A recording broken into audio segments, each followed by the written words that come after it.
ವಿಭಕ್ತಿ ಪ್ರತ್ಯಯ. ವಿಭಕ್ತಿ ಪ್ರತ್ಯಯಗಳಿಗೆ ಸ್ವತಂತ್ರವಾದ ಅರ್ಥವಿಲ್ಲ.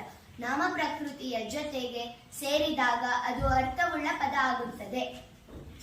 ನಾಮ ಪ್ರಕೃತಿಯ ಜೊತೆ ವಿಭಕ್ತಿ ಪ್ರತ್ಯಯ ಸೇರಿ ನಾಮಪದ ಉಂಟಾಗುತ್ತದೆ. ಉದಾಹರಣೆಗೆ, ಮಳೆ ಎಂಬ ನಾಮ ಪ್ರಕೃತಿಯ ಜೊತೆ ಗೆ ಎಂಬ ವಿಭಕ್ತಿ ಪ್ರತ್ಯಯ ಸೇರಿ ಮಳೆಗೆ ಎಂಬ ನಾಮಪದ ಉಂಟಾಗುತ್ತದೆ. ವಿಭಕ್ತಿ ಪ್ರತ್ಯಯಗಳಲ್ಲಿ 8 ವಿಧ. ಪ್ರಥಮ ವಿಭಕ್ತಿ, ದ್ವಿತೀಯ ವಿಭಕ್ತಿ, ತೃತೀಯ ವಿಭಕ್ತಿ, ಚತುರ್ಥಿ ವಿಭಕ್ತಿ, ಪಂಚಮಿ ವಿಭಕ್ತಿ, ಷಷ್ಠಿ ವಿಭಕ್ತಿ, ಸಪ್ತಮಿ ವಿಭಕ್ತಿ, ಸಂಬೋಧನಾ ವಿಭಕ್ತಿ. ಪ್ರಥಮ ವಿಭಕ್ತಿಯ ಪ್ರತ್ಯಯ ಉ. ಉದಾಹರಣೆ, ರಾಮನು.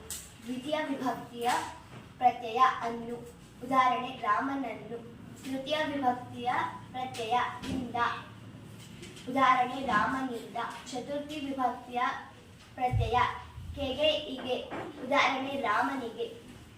ಪಂಚಮಿ ವಿಭಕ್ತಿಯ ಪ್ರತ್ಯಯ ದೆಸೆಯಿಂದ. ಉದಾಹರಣೆ, ರಾಮನ ದೆಸೆಯಿಂದ. ಷಷ್ಠಿಯ ವಿಭಕ್ತಿಯ ಪ್ರತ್ಯಯ ಅ. ಉದಾಹರಣೆ, ರಾಮನ. ಸಪ್ತಮಿ ವಿಭಕ್ತಿಯ ಪ್ರತ್ಯಯ ಅಲ್ಲಿ. ಉದಾಹರಣೆ, ರಾಮನಲ್ಲಿ.